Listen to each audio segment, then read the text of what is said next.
نحمده ونصلي على رسوله الكريم اما بعد فاعوذ بالله من الشيطان الرجيم بسم الله الرحمن الرحيم رب اشرح لي صدري ويسر لي امري واحلل عقدة من لساني يفقهوا قولي۔ ایک چیز جس کی ہم میں سے ہر ایک کو ضرورت ہوتی ہے وہ ہے استخارہ کرنا۔ حدیث میں آتا ہے کہ حضور صلی اللہ علیہ وسلم صحابہ کرام کو استخارہ کی دعا اس طرح سکھاتے تھے جیسے قرآن کی سورت کوئی سکھائی جاتی۔ قرآن مجید کی سورت سیکھنا کیوں ضروری ہے؟ کیونکہ اس کے بغیر نماز ہی نہیں ہوتی۔ آپ نماز میں سورت فاتحہ نہ پڑھیں تو نماز ہی نہیں، اور سورت فاتحہ کے بعد کوئی اور سورت نہیں ساتھ لگائیں تو آپ کی نماز نہیں ہوگی، اور نماز نہیں تو دین ہی نہیں۔ نماز دین کا ستون ہے، نماز دین کی پہچان ہے۔ کوئی شخص اپنے آپ کو مسلمان کیسے کہہ سکتا ہے اگر وہ اللہ تعالیٰ کی یہ بات مانتا ہی نہیں، اس کے آگے جھکتا ہی نہیں، وہ بلائے تو آتا ہی نہیں۔ یہ 5 وقت بلاوا آتا ہے، آؤ اللہ کی طرف، حی علی الصلاۃ، حی علی الفلاح۔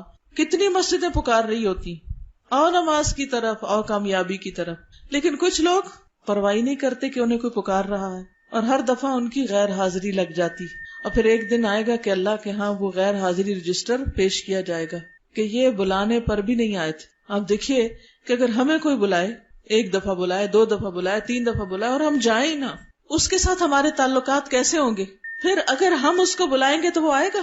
اللہ مہربان ہے، وہ پھر بھی ہماری دعا سن لیتا ہے، لیکن اگر وہ نہ سنے تو اس کا حق ہے، نہ سنے بے شک۔ کیوں؟ اس لیے کہ جب اس نے ہمیں بلایا تھا کہ میری عبادت کے لیے آؤ، حالانکہ اس کو ضرورت بھی کوئی نہیں، ہمارے ہی فائدے کے لیے ہم کو بلایا تھا، تو ہم حاضر نہیں ہوئے۔ اب اگر ہم اس کو بلاتے ہیں اور وہ ہماری دعا نہ سنے تو وہ ظالم نہیں، ظلم ہم نے خود اپنی جان پر کیا کہ اللہ سے کوئی تعلق نہیں رکھا۔ تو بہرحال ہم سب کے لیے لازم ہے کہ ہم اللہ تعالیٰ کی طرف رجوع کریں، خوشی میں بھی غمی میں بھی اللہ کو پکاریں۔ بات صرف اتنی ہے کہ ہم عام طور پر صرف غم کی حالت میں، دکھ کی حالت میں، مشکل میں، فکر مندی کے وقت اللہ کو پکارتے ہیں، لیکن جب اچھے حالات ہوتے ہیں تو اللہ کو بھول جاتے ہیں۔ جو 4 نمازیں پڑھتے ہیں تو وہ بھی چھوڑ بیٹھتے ہیں۔ کوئی شادی ہو، کوئی فنکشن ہو، پارٹی ہو، پکنک ہو، کتنے لوگ نماز پڑھتے ہیں؟ خوشی کے موقعوں پر عموماً لوگ ایسی مستی میں آتے ہیں کہ نماز چھوڑ دیتے ہیں، حالانکہ وہ تو نہ خوشی میں معاف ہے نہ غمی میں معاف ہے۔ تکلیف میں پھر اللہ کی طرف کچھ نہ کچھ رجوع کر ہی لیتے ہیں۔ تو بہرحال بات ہو رہی تھی استخارے کی۔ بہت سے لوگ استخارے کے معاملے میں غلط فہمی کا شکار ہیں۔ ان کو یہ نہیں پتا کہ استخارہ ہے کیا چیز، صرف سنی سنائی پر عمل کر رہے ہوتے ہیں۔ تو استخارہ کا لفظی مطلب ہوتا ہے خیر مانگنا، اللہ سے خیر کی دعا کرنا کہ یا اللہ جو کام ہم کرنے جا رہے ہیں اس میں خیر ہو، بھلائی ہو، اس کا انجام اچھا ہو۔ تو کوئی بھی جو اہم کام زندگی میں ہوتا ہے، مثلاً کاروبار ہے، شادی ہے، سفر ہے، اور اسی طرح کے اہم فیصلے ہوتے ہیں، کوئی جائیداد کی خریداری ہے، تو اس سے پہلے 2 رکعت نفل نماز پڑھی جاتی، اور نماز پڑھنے کے بعد دعائے استخارہ پڑھی جاتی۔ جیسے دعا مانگتے ہیں ہم، تو یہ دعا استخارے کی خود نبی صلی اللہ علیہ وسلم نے سکھائی۔ کیسے؟ جیسے قرآن کی سورت سکھاتے تھے۔ اتنی اہم چیز ہے، اتنی اہم دعا ہے۔ ہر انسان کی زندگی میں ایسے بہت سے معاملات پیش آتے ہیں جن میں فیصلہ کرنا بڑا مشکل کام ہوتا ہے۔ رشتہ دیں یا نہ دیں، یہ بزنس شروع کریں کہ نہ کریں، یہ گھر خریدیں کہ نہ، یہ بیچیں کہ نہ، دل میں تردد اور ملال اور ایک خلل سا رہتا ہے۔ تو اس کا حل کیا ہے؟ اس سے چھٹکارا کیسے پائیں؟ کس پہ بھروسہ کریں؟ کس سے مشورہ کریں؟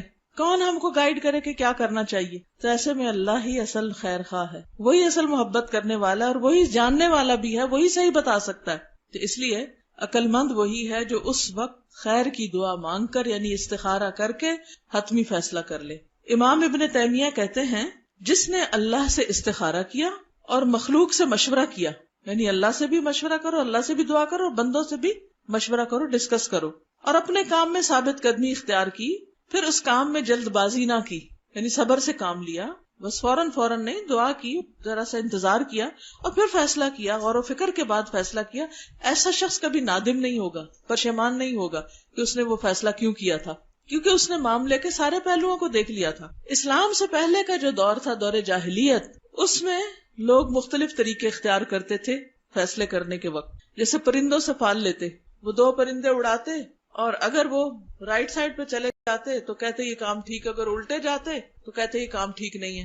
اسی طرح نجومیوں اور کاہنوں کے پاس جاتے تھے، ان سے پوچھتے تھے، قرآن اندازی کرتے، قیافہ شناسی کرتے، تیروں کے ذریعے قسمت کا حال معلوم کرتے۔ لیکن اسلام نے ان سارے خود ساختہ طریقوں کی بجائے بندوں کو اپنے رب سے مشورہ کرنا سکھایا۔ حضرت جابر رضی اللہ تعالیٰ عنہ روایت کرتے ہیں کہ رسول اللہ صلی اللہ علیہ وسلم ہمیں ہر کام میں استخارے کی تعلیم اس طرح دیتے جس طرح قرآن مجید کی کسی سورت کی تعلیم دیتے تھے۔ آپ فرماتے، تم میں سے کوئی شخص جب کسی کام کا ارادہ کرے تو فرض کے علاوہ 2 رکعتیں نماز پڑھے اور یہ دعا مانگے، اور پھر استخارہ کی دعا۔ استخارے کی دعا کا مطلب کیا ہے؟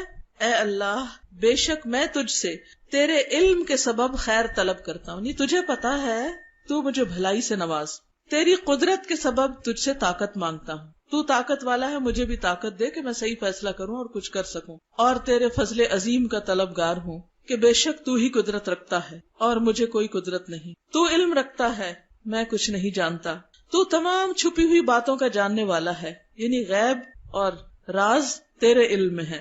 اے اللہ، اگر یہ کام یعنی جس کے لیے میں استخارہ کر رہا ہوں تیرے علم کے مطابق میرے دین، معاش یعنی کاروبار اور کام کے انجام کے اعتبار سے میرے لیے بہتر ہے تو اسے میرے مقدر کر دے، میری قسمت میں کر دے، اور اسے میرے لیے آسان کر دے، پھر اس میں میرے لیے برکت پیدا کر دے، مبارک کر دے، اس کو کوئی رشتہ ہے، کاروبار ہے، اس کو مبارک بنا دے، اور اگر تو جانتا ہے کہ یہ کام میرے دین، معاش یعنی کاروبار اور کام کے انجام سے برا ہے تو اسے مجھ سے دور کر دے اور مجھے بھی اس سے دور کر دے، یعنی پھر میں یہ کام نہ کروں، اور جہاں بھی خیر ہو اسے میرا مقدر بنا دے، پھر مجھے اس پر راضی کر دے، یعنی اگر خیر ادھر ہے تو یہ ہو جائے، یہاں خیر نہیں تو جہاں خیر ہے مجھے ادھر موڑ دے، میرا دل اس طرف کر دے، مجھے وہ راہ دکھا دے۔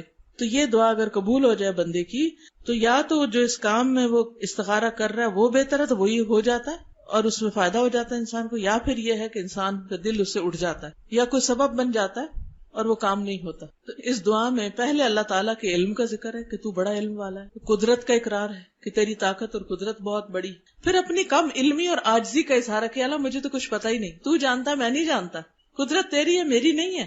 تو دعا کی قبولیت میں یہ بڑا اہم فیکٹر ہے کہ انسان دعا مانگتے وقت اپنی عاجزی اور بندگی اور بے بسی کا اظہار کرے، اور پھر اللہ تعالیٰ سے یہ التجا کرتا ہے انسان کہ اللہ تو اپنے خاص فضل کی وجہ سے مجھے صحیح فیصلے کی توفیق عطا کر۔ خاص طور پر جس چیز میں استخارہ کیا جاتا ہے وہ شادی کا معاملہ ہے، جس میں استخارے کی تعلیم نبی صلی اللہ علیہ وسلم نے خود دی ہے۔ حضرت ابو ایوب انصاری رضی اللہ تعالیٰ عنہ روایت کرتے ہیں، آپ کو معلوم ہے نا ابو ایوب انصاری کون تھے؟ حضور صلی اللہ علیہ وسلم کے میزبان تھے، مدینہ میں ان کے گھر کے آگے اونٹنی رکی تھی اور آپ وہاں تشریف لے گئے تھے۔ تو ان سے روایت ہے کہ رسول اللہ صلی اللہ علیہ وسلم نے فرمایا، منگنی کے ارادے یعنی پیغام نکاح کو لوگوں پر ظاہر نہ کرو، یعنی اگر کہیں سے پروپوزل آیا ہے تو ہر ایک کے بتانا نہ شروع کر دو، اس کو چھپاؤ جب تک کوئی فائنل فیصلہ نہیں ہو جاتا، کیونکہ بعض اوقات کوئی اچھا رشتہ آتا ہے کبھی نظر بھی لگ جاتی، یا یہ ہے کہ اور جو حاسد ہوتے ہیں وہ باتیں کر کے ادھر ادھر خرابی کر دیتے ہیں، رشتہ ہونے نہیں پاتا۔ تو کہا کہ جو اگر کوئی پیغام دے تو اس کو ظاہر نہ کرو، یا کسی انسان سے پہلے نہ بات کرو، بلکہ کیا کرو، وضو کرو، اور اچھے طریقے سے وضو کرو، ٹھیک ٹھاک پورے شعور سے، اور ویسے بھی وضو اچھا کرنا چاہیے، کیونکہ ایک مرتبہ نبی صلی اللہ علیہ وسلم نے دیکھا کہ لوگ پاؤں دھو رہے ہیں اور ایڑیاں خشک ہیں، تو آپ نے بلند آواز سے فرمایا، ویل للعقاب من النار، ان ایڑیوں کے لیے آگ سے ہلاکت، ان ایڑیوں کے لیے آگ ہے۔ یہ کیسا وضو ہے کہ جس میں بس ایسے ہی پاؤں آگے کیا، دھویا اور پیچھے سے ایڑیاں خشک، نہ ملا، نہ دھویا، نہ دیکھا، نہ گیلا کیا۔ تو ہر نماز میں اچھی طرح وضو کرنا چاہیے، لیکن استخارے میں اور ذرا دھیان سے، توجہ سے، تاکہ دعا میں دل لگے۔ اور نماز پڑھو جو اللہ نے تمہارے لیے لکھی ہے، یعنی 2 رکعت پڑھو یا 4 پڑھو، جتنی پڑھنی ہے پڑھ لو، کوئی 2 ہی کی شرط نہیں ہے۔ پھر اپنے رب کی تعریف کرو، حمد و ثنا کرو، اس کی بزرگی بیان کرو، پھر کہو، اے اللہ، بے شک تو قدرت رکھنے والا ہے اور میں قدرت نہیں رکھتا، تو جانتا ہے میں نہیں جانتا، اور تو ہی تمام غیبوں کا علم رکھتا ہے۔ پس اگر تیرے نزدیک اس رشتے میں جس کا نام فلاں ہے، یعنی نام لیا جائے اس بندے کا یا بندی کا، میرے دین، میری دنیا اور میری آخرت کی بھلائی ہے تو اسے میرا مقدر کر دے، اور اگر اس کے علاوہ کوئی اور میرے دین اور دنیا اور آخرت کے اعتبار سے بہتر ہے تو اس کا میرے حق میں فیصلہ کر دے، یعنی پھر میرا رشتہ وہاں کروا دے، یا فرمایا میرا مقدر بنا دے، یعنی جو بندہ میرے حق میں اچھا میرے مقدر میں اس کو کر دے۔ کتنی اچھی دعا ہے، ہر دفعہ نفل پڑھے انسان، اور ہر دفعہ ایسی دعا جو رشتہ آیا اگر وہ نہ بھی ہو تو انسان کو ملال نہیں ہوتا کہ اللہ نے کوئی اور بہتر مقدر میں رکھا ہوگا، کیونکہ ہم اچھے کی دعا مانگ رہے ہیں، اور ہر چیز کا ایک وقت ہوتا ہے، اپنے وقت پر آ کر وہ چیز ہو جاتی ہے، ہم جلدی بچاتے ہیں کہ جلدی ہو جائے۔ حضرت یوسف علیہ السلام جن کے پیچھے بہت سی عورتیں پڑ گئی تھی تو بڑے پریشان ہو گئے، انہوں نے دیکھا کہیں کوئی ٹھکانہ ہے ہی نہیں کہ میں اپنا ایمان بچاؤں، تو انہوں نے اللہ تعالیٰ سے دعا کی، رب السجن احب الی مما یدوننی الی، اللہ میرے نزدیک میرے لیے تو جیل ہی اچھی اس چیز سے جس کی طرف یہ سب مجھے بلا رہے ہیں. تو بہرحال اللہ نے ان کی دعا قبول کر لی، اور لوگوں کے دل میں بھی یہی آیا کہ اس بندے سے جان چھڑاؤ، اس کو جیل میں کر دو بغیر کسی قصور کے. کئی سال جیل میں رہے، حتیٰ کہ وہ خاص وقت آ گیا جس میں نکل کر پھر ان کا واقعی رول ادا کرنا تھا ان کو، جس کے لیے اللہ نے ان کو پیدا کیا تھا. اب آپ دیکھیے کہ اگر وہ 6 مہینے بعد باہر آ جاتے یا سال بعد باہر آتے، کیا کرتے؟ پھر انہی لوگوں میں پھر پھنس جاتے. تو کئی سال وہ رہے. وَلَبِثَ فِي السِّجْنِ بِضْعَ سِنِينَ، 9 اور اس سے کم کے لیے بدع کا لفظ آتا ہے. کئی سال تک وہ جیل میں رہے، اور وہاں رہ کر ان کو غور و فکر کا موقع ملا ہوگا، عبادت کا، ذکر کا، اپنی پہچان کرنے کا، کچھ اور اللہ تعالیٰ سکھانا چاہتا ہوگا. بہرحال اپنے ایک خاص وقت پر اللہ تعالیٰ نے ان کو جیل سے باہر نکالا، اور اس کے بھی ایک زبردست انتظام کیا، خود سبب پیدا کیا، خود دروازے کھلوا دیے جیل کے. تو اس سے یہ پتہ چلتا ہے کہ اگر کسی کام میں دیر ہو رہی ہے، مثلا لڑکی کی شادی میں دیر ہو رہی ہے یا لڑکے کی شادی میں دیر ہو رہی، تو اس کے پیچھے کوئی اللہ کی حکمت ہوگی، کوئی وجہ ہوگی. کیا پتا آپ جلدی کریں اور دوسرے دن بچی گھر آئی بیٹھی یا کوئی اور ایسی پریشانی لگ جائے. تو اس لیے جلدی نہ مچائیں. اسی طرح ایک اور روایت میں آتا ہے، حضرت انس سے روایت ہے کہ جب حضرت زینب کی عدت پوری ہوئی، زید رضی اللہ تعالیٰ عنہ کے ساتھ نکاح ہوا تھا نا، اور رسول اللہ صلی اللہ علیہ وسلم نے حضرت زید سے کہا کہ جا کر زینب کے پاس میرا ذکر کرو، کیونکہ اللہ تعالیٰ کا حکم تھا کہ اب آپ شادی کریں گے. حضرت زید فرماتے ہیں کہ میں نے جا کر کہا، اے زینب خوش ہو جاؤ، مبارک ہو، مجھے رسول اللہ صلی اللہ علیہ وسلم نے تمہارے پاس بھیجا ہے، وہ تمہارا ذکر کرتے ہیں. اس سے ایک بات یہ بھی آپ دیکھیں کہ صحابہ کا مقام کتنا بڑا تھا، ان کا اخلاق کتنا بلند تھا.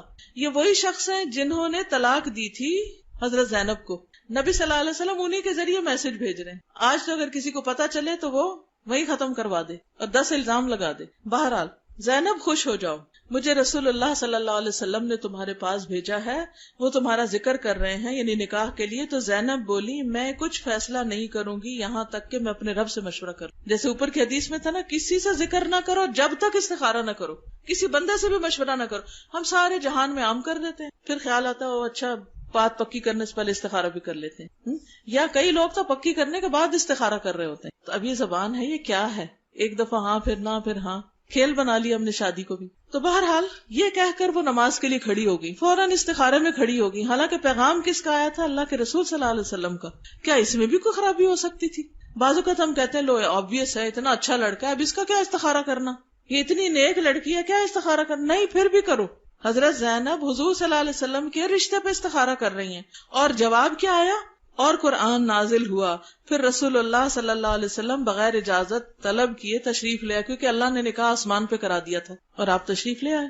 یہی استخارے کا جواب ہوتا ہے کہ رشتہ طے ہو جاتا، بات پکی ہو جاتی یا ختم ہو جاتی. تو بہرحال یہ استخارے کا ایک بہت ہی اہم پہلو ہے. تو شادی کاروبار وغیرہ میں تو عام طور پہ ہم استخارہ کرتے ہیں، لیکن زندگی کے بعض اوقات جو اور روزمرہ کے معاملات ہوتے ہیں اس میں ہم نہیں کرتے، پھر پریشان رہتے پتہ نہیں صحیح ڈیسیژن کیا کہ نہیں کیا.